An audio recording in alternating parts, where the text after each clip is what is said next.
Greetings, skateboarders.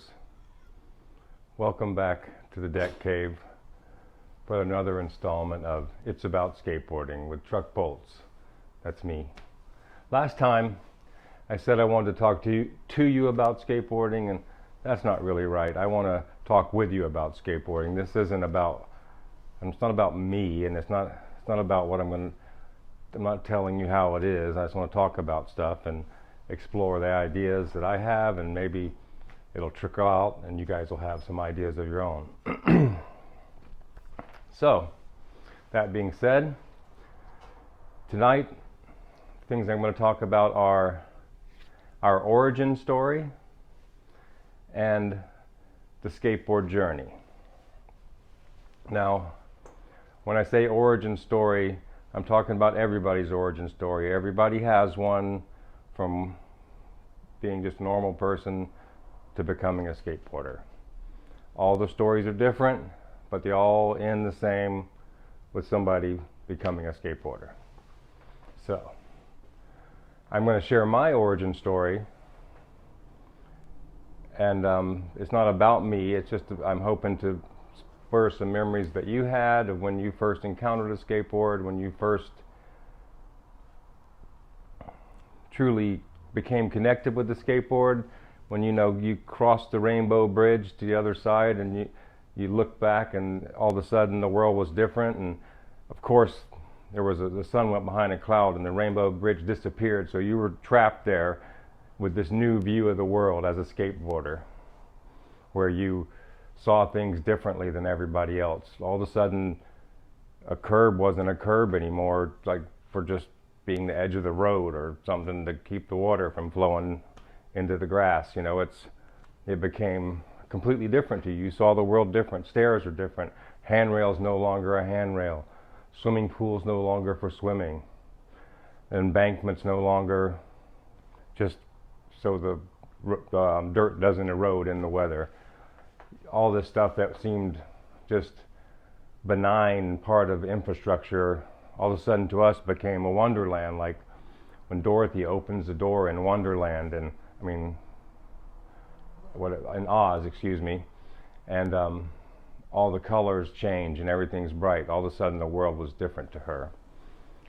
And it's like they say in science, observing something changes it. So by us observing say a parking block as a skateboarder, it actually transforms from a parking block, something to keep a car from rolling too far and bumping into another car, into something we just can play on for hours, and it has endless possibilities, to where a normal person, it's just a slab of cement sitting there and they don't even look at it.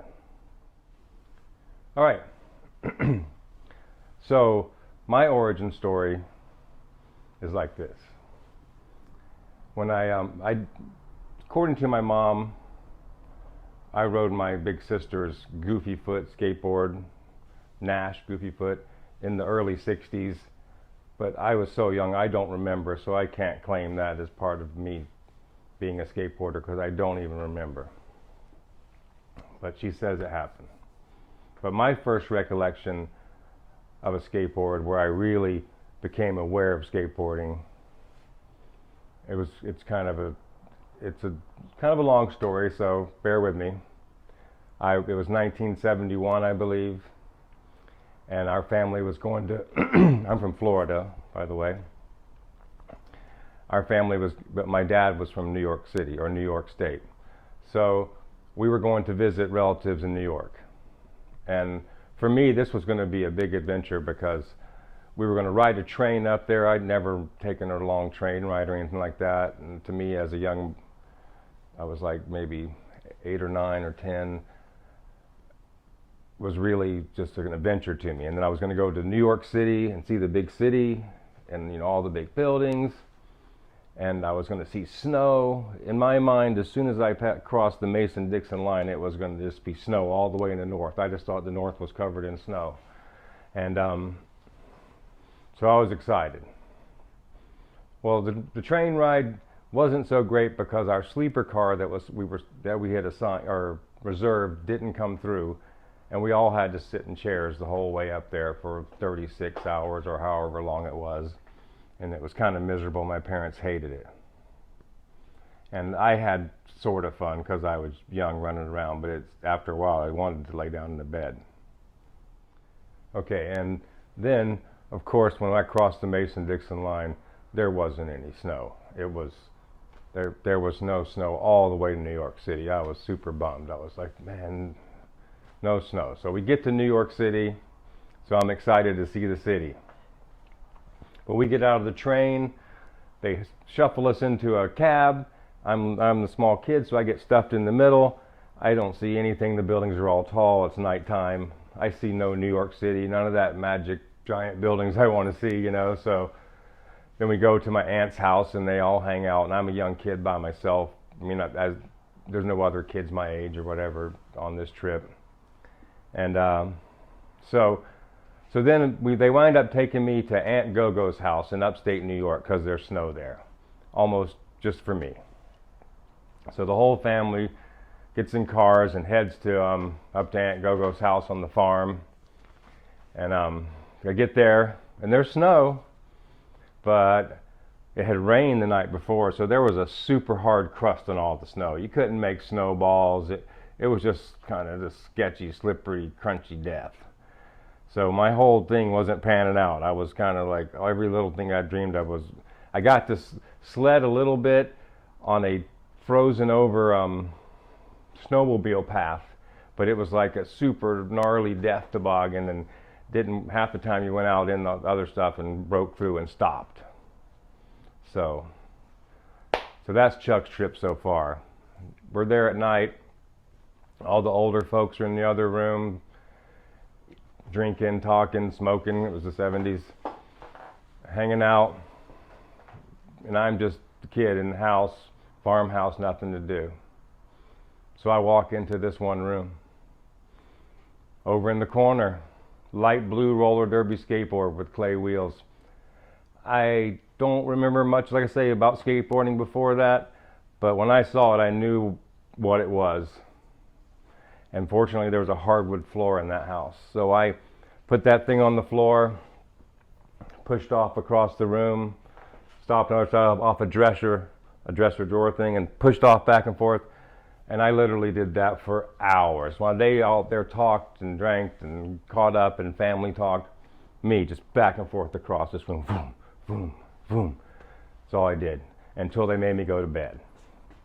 Next day, when it was time to leave and go, I was in there doing it again, and they had to take me out. And my Aunt Gogo said, "Oh, he can have that old skateboard." But my dad, who was already flustered by this whole trip, and everything was already packed, the car was waiting to pick us up right then, and he was just like, "No, you know, we just got to go." So I didn't get my skateboard then, but I'll never forget that moment. That skateboard, I just was obsessed with it. I just wanted it so bad. And when I got back home, I got a new dirt bike, so I was able to survive the blow for a minute. But that wasn't when I became a skateboarder. I loved that skateboard, and that was a magic moment. But it would be a few years later, 1974, maybe late 73. My friend in Bartow, Florida, very small town in Florida, county seat of Polk County. Anyway, so I go to his house one day, and he's got a skateboard, and he's in his driveway, and he comes riding up to me and does a couple kick turns, and he goes, "That's a kick turn." He always talked out of the side of his mouth like that, and I was like, "Whoa, kick turns are really cool." I like that. I was just like, yeah, I remember all of a sudden it sparked, you know, like, yeah, skateboard. I like skateboards, you know, so. But I didn't have a skateboard at first. Randy had that one. It was a green Grin Tech, and he also had one that was kind of pieced together with some roller sports wheels on it. So until Christmas, for about 3 months, I had to just bum rides on his board. But I started getting Surfer magazine, because there was no skateboarder magazine or anything in, but Surfer had ads for skateboard products and sometimes articles and photos. So I got those. Christmas came, and I got a Proline skateboard. It was blue, it wasn't this one, with Stokers and Chicago trucks. Then I was a skateboarder.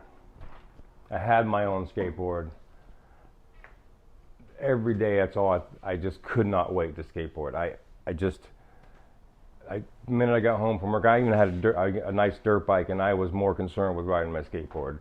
Going to my friends, we rode the skateboard just for hours and hours. We went to the Lakeland Civic Center, which is the big town nearby that had a big smooth area, and we just skated, and that's all I cared about anymore.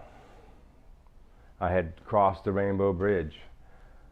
The whole world looked different. My head constantly oscillated, looking for places to go skateboarding. Was there somewhere else? And in rural Florida, there's not a lot, so most of the time you just saw orange groves or cow pastures. But that's it for me. And I'm sure yours was completely different. Some people, it was always there. They had a brother or a sister gave it to them. Some people rode around for years, it didn't click. Some people, it clicked right that minute. Some people had to struggle. Their parents didn't like it, took their board away. They had to sneak out. You people are rad. I was lucky that my mom supported what I did. And I would hate to have to totally struggle, although it still wasn't a lot of skateboarding to be had where I was, but we had to work for it. But I didn't have to hide it from my parents.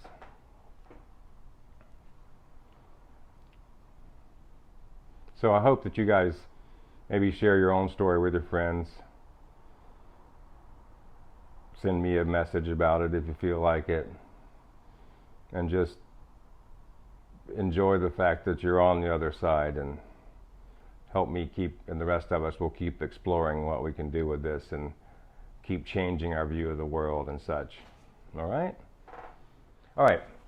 So that brings me to the second thing I was going to talk about today, and that's the skateboard journey. And when I say journey, I'm not talking about the evolution of skateboarding, or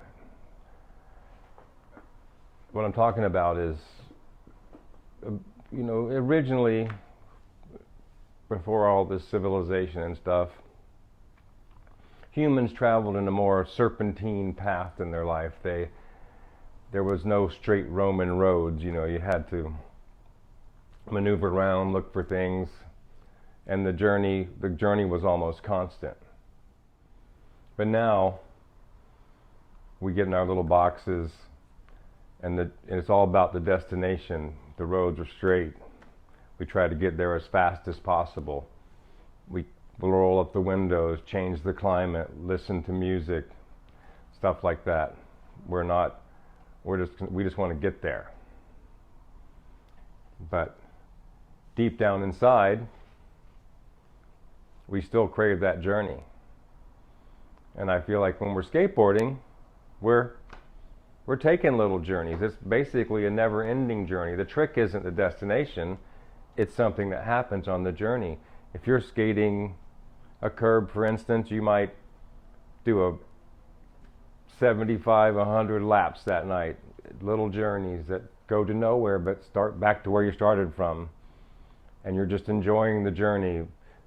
Sometimes there's pitfalls in the journey and you slam. Sometimes it's a wonderful journey. Sometimes it's a semi-frustrating journey. Sometimes you hit a pebble and you wish you'd never started skateboarding ever.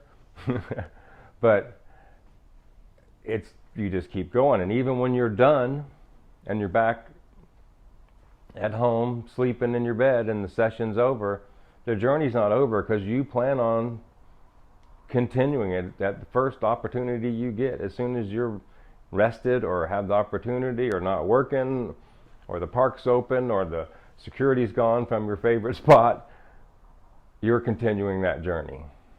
And it can be in a pool, whatever. There's never a destination. Sure, you can skate across town or whatever to get somewhere, but we're talking about skateboarding as just the activity for the ritual, as I said before. It's a never-ending journey, and there is nowhere to go and nowhere to be except just take the journey.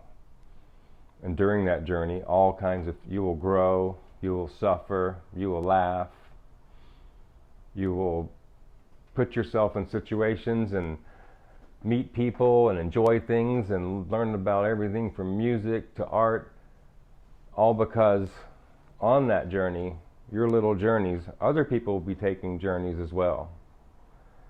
And you guys will have that bond of the type of journey you're taking and connect, which will lead to more connections. And it's beautiful. I don't know what you guys think, but I think it's a wonderful thing. I can't even, this little divining rod of a skateboard that I have has taken me so many places and showed me so many things.